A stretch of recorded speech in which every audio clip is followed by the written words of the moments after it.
Hey everyone, it's Calvin, also known as Wormer, and this is Phoenix Wright Ace Attorney Trials and Tribulations, and this is my first ever playthrough of Trials and Tribulations.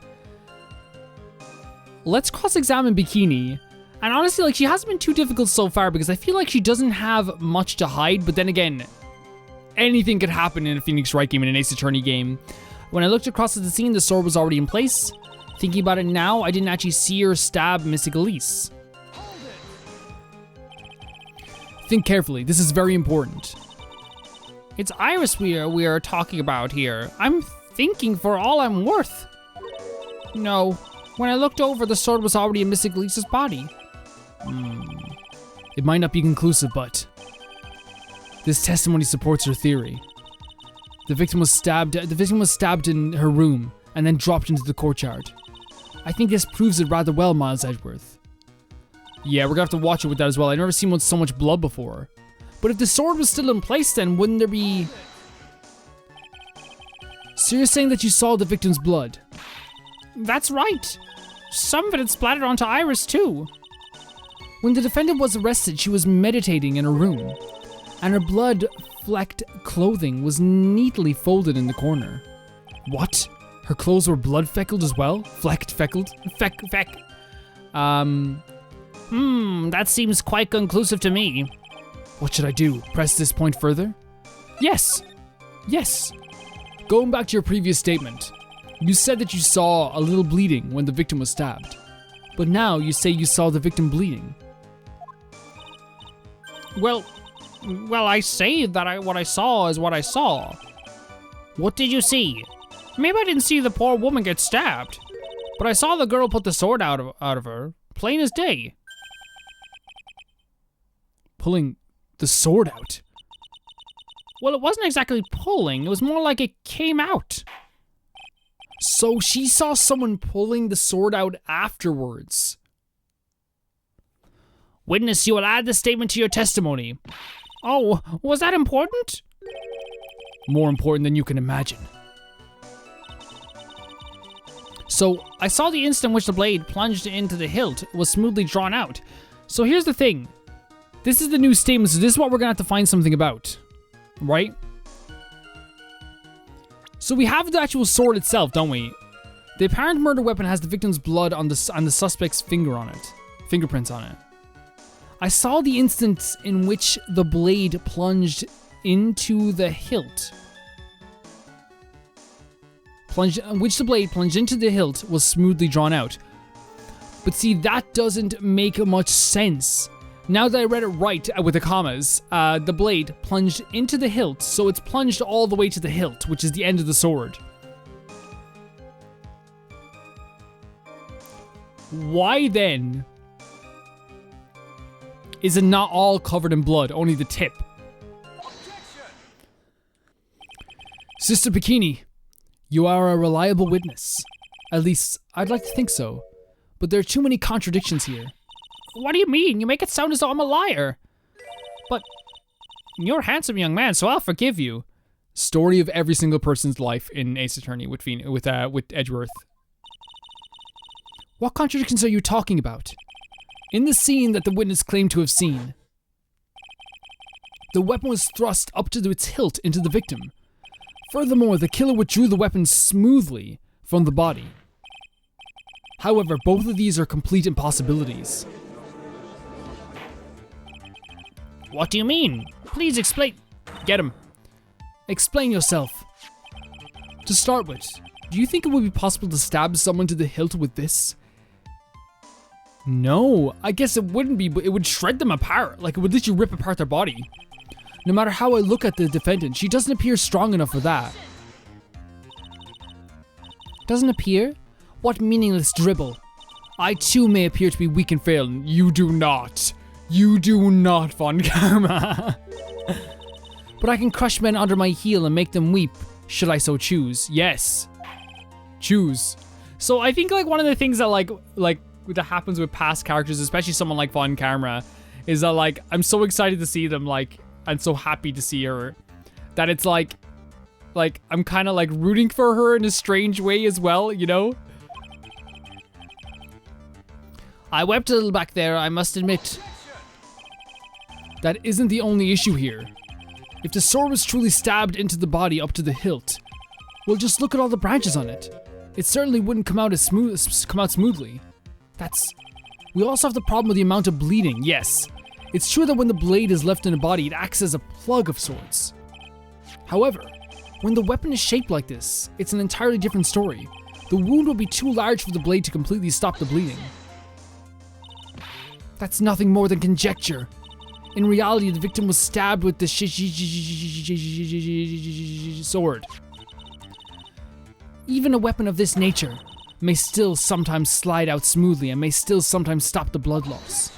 No. Yeah, no. I'm not finished. There's still one more conclusive contradiction. You've still got more? This one is simple.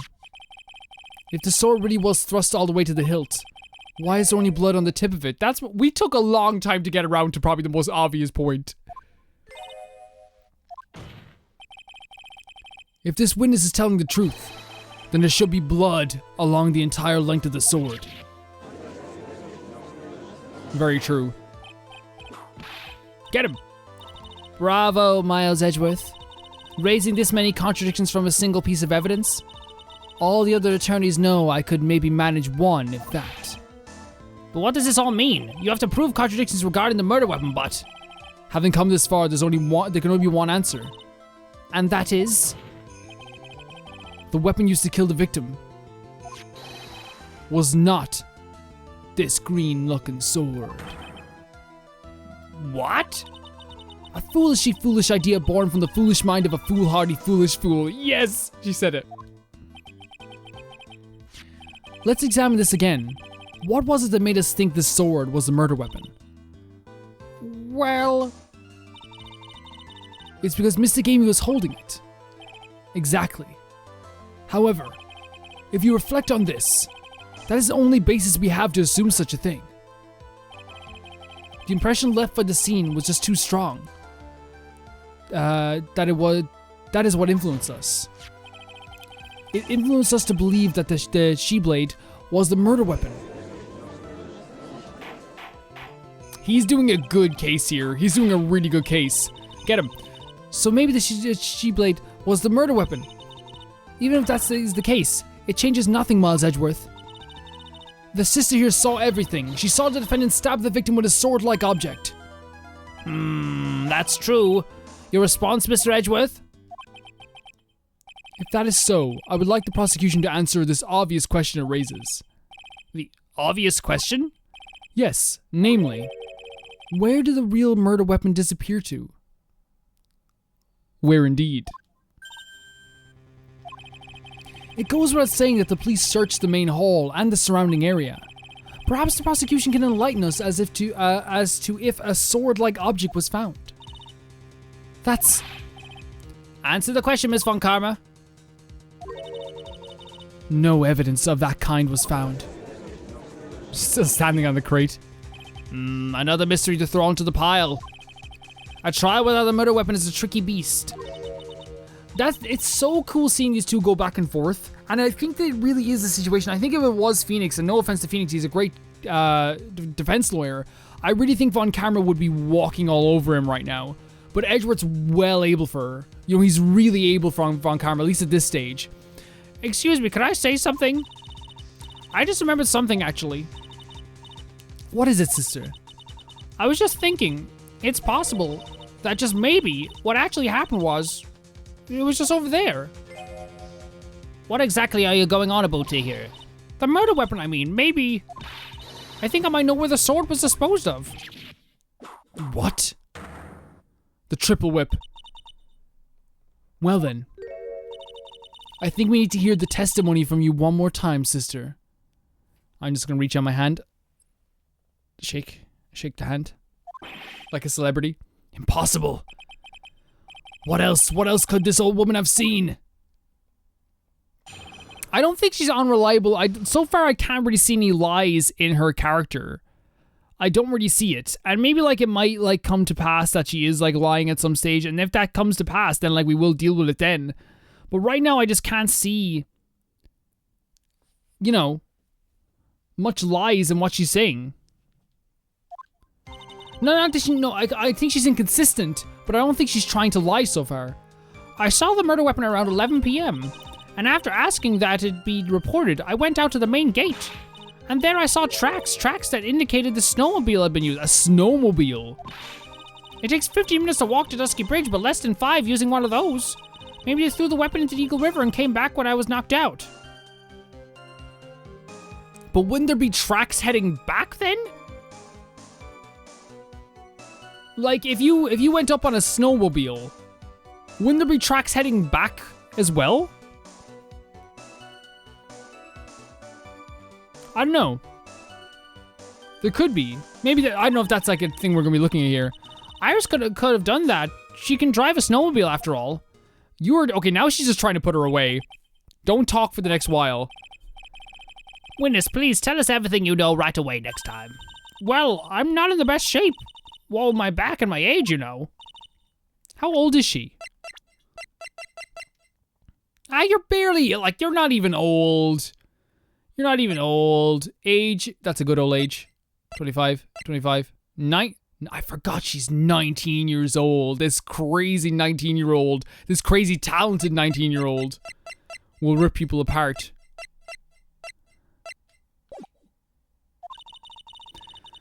There were indeed snowmobile tracks in front of the main gate.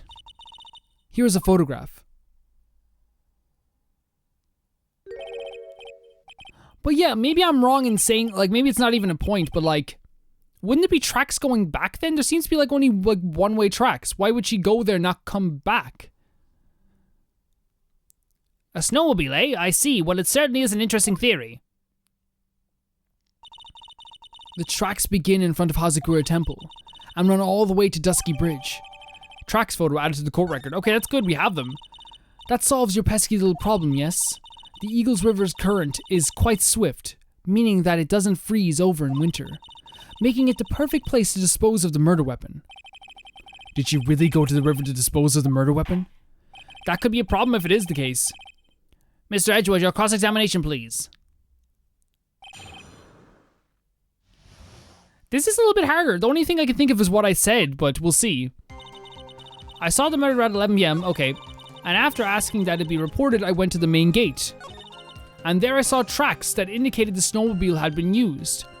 First of all, let's press this. As I recall, there was a snowmobile outside the main gate when I visited. There was, yes, of course there was, yes. That's it, that's the only one. It'll run no matter how much snow falls. Now you're certain the snowmobile was there at the main gate when you arrived? Yes, of course, it was parked in front of the gate. So she had already gone, discarded the murder weapon, and returned by that time. I'm not sure if this is really relevant. What should I do? Should we press further here? I don't think so. I think we're gonna get like, we're gonna walk into a deeper hole here. The reason usually I would press further on some stuff like this, but I think the reason why I don't want to press further on a situation like this is because, like, first of all, Edgewood's already thinking it's not very relevant, but also at the same time, we've seen the snowmobile. We know it's there. We know it can run. We know that, like, it can run in any weather. Like, there's no point talking more about this. It looks very likely that the snowmobile is related to this case. I can't help but think that Iris used it, but for what? I better hold off on this, for now. Well then, witness, how long does it take to reach the bridge by snowmobile? It takes 15 minutes to walk to Dusky Bridge, but less than 5 using one of those. Maybe they threw the weapon to Eagle River back when and then came back when I was knocked out. See, the reason why I'm questioning this, and we'll press it, but the reason I'm questioning this is because wouldn't there be like tracks? Like, why would she just go up and not go back down if she's risking tracks anyway? Let's press this first of all. Refresh your memory. How long were you knocked out for? Like I said, somewhere between 10 to 20 minutes. It's possible to get to the bridge and back in 10 minutes using the snowmobile. I have to concede that that is more than enough time.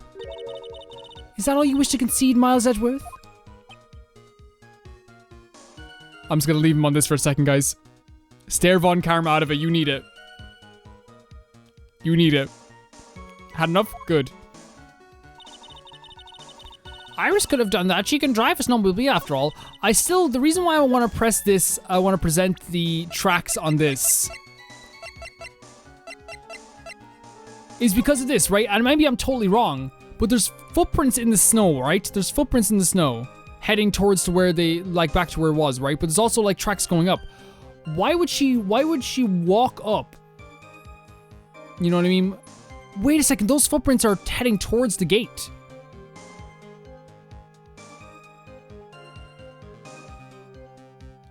Yeah, okay, I have an idea here.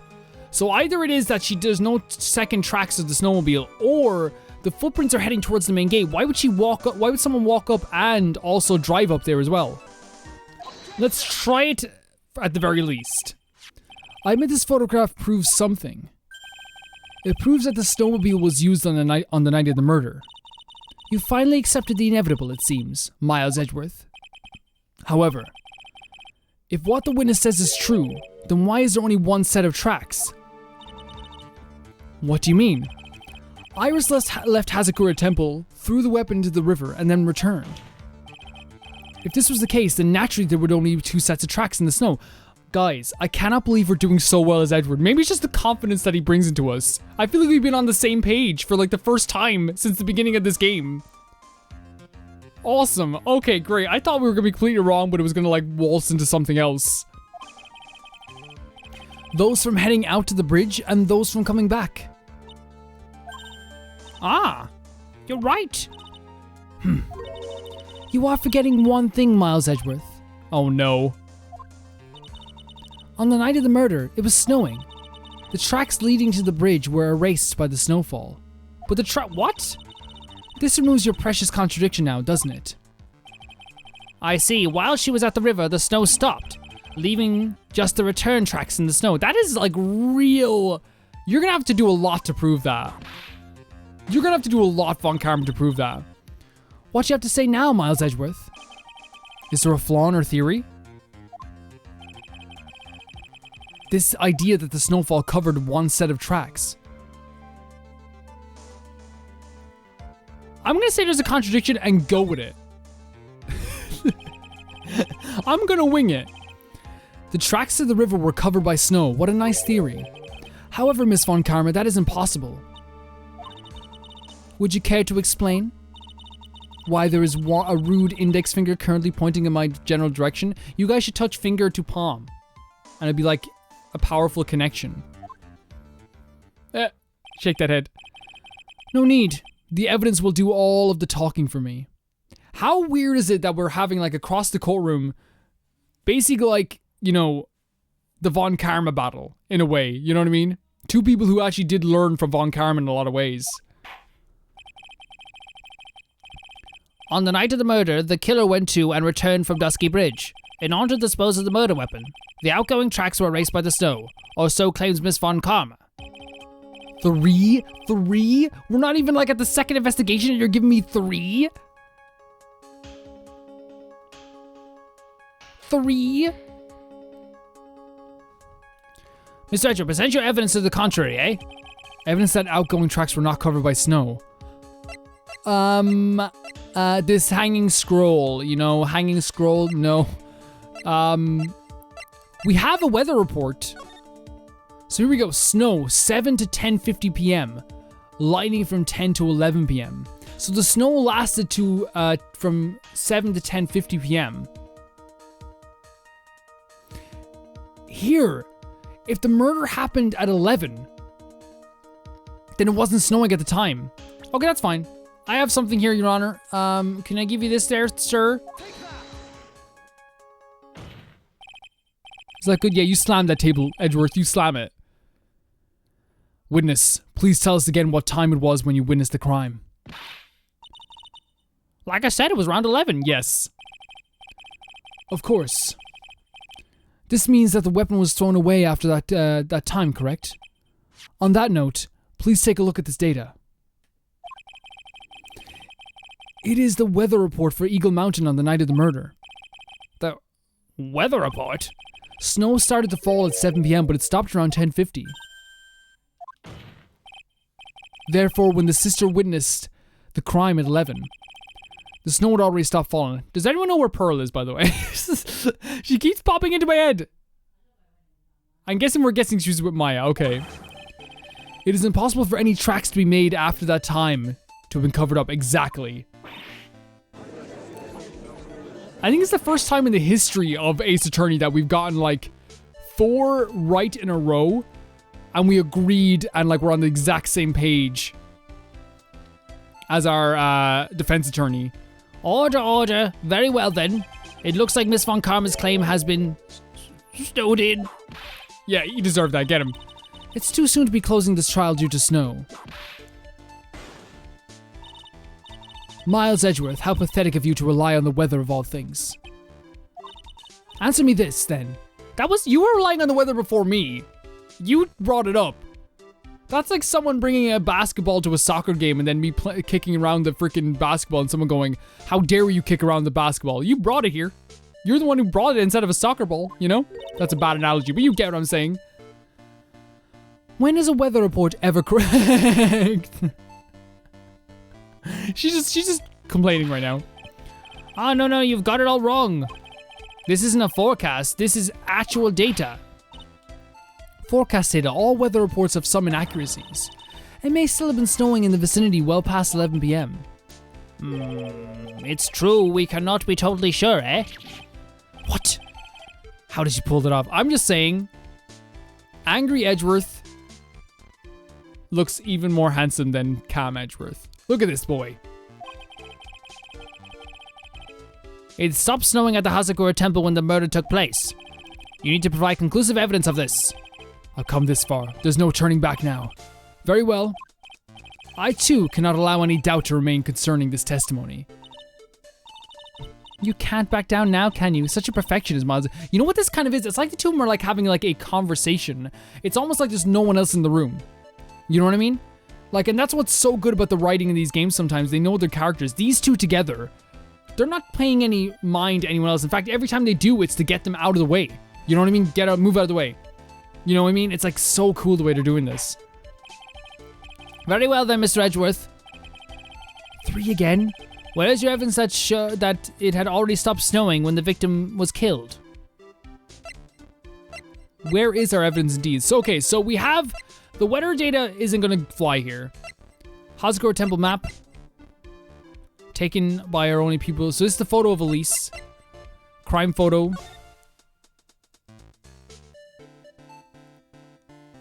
Could we say that there's no snow on top of Elise? Like, see the way there's snow on top of the statue? And there's snow on top of the rocks over here, but there's no snow on top of Elise. Could that be actually what we could say? Yeah, I'm gonna present this. Ultimately, it all comes down to one point. That being, whether or not it was snowing on that in the courtyard when the victim was stabbed. That's right, but proving that is... incredibly easy. Oh, yeah. If you want to know whether it was snowing or not, this photo will tell us everything. Of course, I'm referring to the photo of the crime scene. As you can see, everything is covered with snow, with just one exception. Yes, yes. And that is the victim herself, Miss Elise. Why is there no snow on top of her? And like there's no snow covering the blood below as well. The answer is simple. It had stopped snowing when she was killed, that's why. This is a real battle between the two of these. This is a real battle. In other words, if the killer really did go to the Eagle River to dispose of the murder weapon, then in this photograph there should be 2 sets of tracks. Order, order, just what are you... Get him. Just what are you suggesting, Miles Edgeworth? To be honest, I'm not entirely sure myself. Yeah. You are a defense attorney now. This is simply what all of the facts point to. That night, someone used the snowmobile to leave Hazakura Temple. From the tracks left, it can be understood that they were heading for Dusky Bridge. At that time, it was still snowing. Of course it was, because those tracks were erased by the snow. Then, when this person returned to Hazakura Temple, the snow had stopped. Thus, the return tracks remained. Can I say something? This all sounds a bit fishy to me. What does, sister? There is only one key for the snowmobile. Furthermore, on the night in question, we know that the defendant had it. The key was found in a room after the murder. Which can only mean that night, Iris used the snowmobile to go to the inner temple. But Iris said that she never went there. I should probably press on this point some more when I get the chance. The snowmobile can't cross the suspension bridge. So she must have left it on Hazakura Temple's side of this bridge and crossed on foot. That sounds right. But what's odd is when I left Iris and returned to the Hazakura Temple,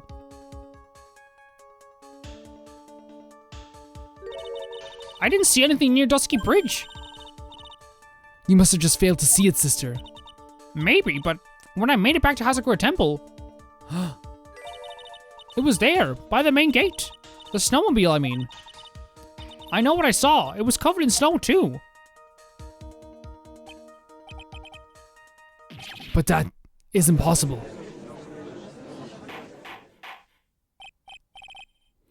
Order in the court. What does this all mean? Wait, so someone else drove it past? Someone else drove it back? Or maybe someone drove it down and back? I'm trying to, like, figure this out myself.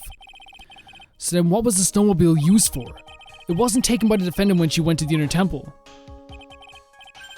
If it had been, then the witness couldn't possibly have seen it by the gate. Furthermore, it wasn't used by the killer to dispose of the murder weapon. If that was the case, there should be two sets of tracks in this photo, yes. We all know this. After it stopped snowing, someone used the snowmobile to return to Hazakura Temple.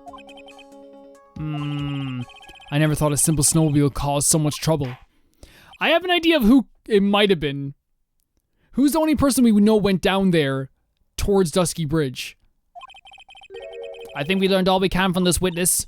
Yes, I've nothing more to add. I've told you everything that I know.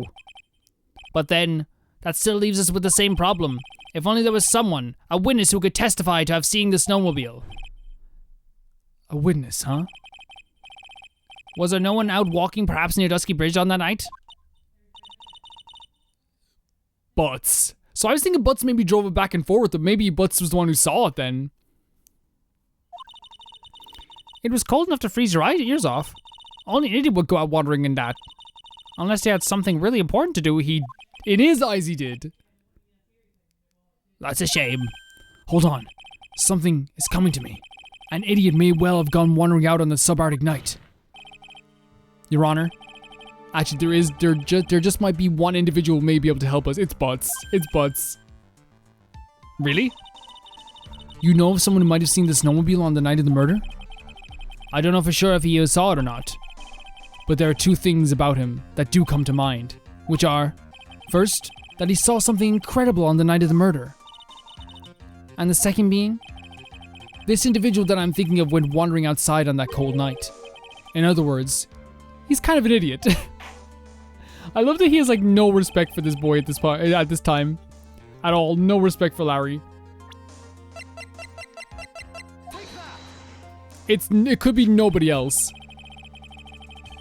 This guy must be a product of Jean de Luc's Guide to Obnoxious French Painting. This is Larry Butz, a disciple of the victim, Elise. Her student? Interesting. And why was he wandering about outside in the night of the murder? I could tell them all about his designs for Iris, but it may cost us his credibility as a witness before I even call him true. Edgewood's thinking about this as like from a dual perspective, as a prosecutor as well. He knows what a prosecutor would attack. He is, after all, an artist. He was perhaps searching for something in the snowy scenery that would move him, although I cannot guarantee that is his reason. And so, this unfortunate, unreliable looking man, what exactly was it that he saw? I intend to extract that from him right here in the courtroom. Summon this youth as a witness immediately. This is going to be painful. I have no choice, do I? You'll love this guy. You can whip him all around the place. You'll love him. I believe he's in the gallery for this trial. It will not take long to summon him. Very well. Larry. You may have escaped me yesterday, but today, I'm going to get everything out of you. This is a vendetta almost that he has now. The court will now adjourn for a 20-minute break. Miss Von Karma, please see to preparing the next witness. Understood, Your Honor. Good. Well then, court is now in recess. And just like that, we're saving the game once again after another part of this trial. I think if they've done all of this has been really well done. I've really enjoyed the back and forth between Von Karma and Edgeworth, and I think that there couldn't be two better guys for this case. I think they're doing such a good job with like how they're portraying their characters. It really feels intense. Like it feels like while Phoenix we're kind of winging it sometimes, and we're kind of like doing this kind of like it's kind of more comedic at times as well. With Von Karma and Edgeworth, it's like two of like the highest peak professionals just like staring at each other. And like I said, it's like no one else is in the room almost. I'll see you guys in the next one, okay? Bye-bye. Thanks for supporting the series. I've been loving this so much. And this case so far has been living up to what you guys have been saying, but I can't wait to see what's going to be happening next.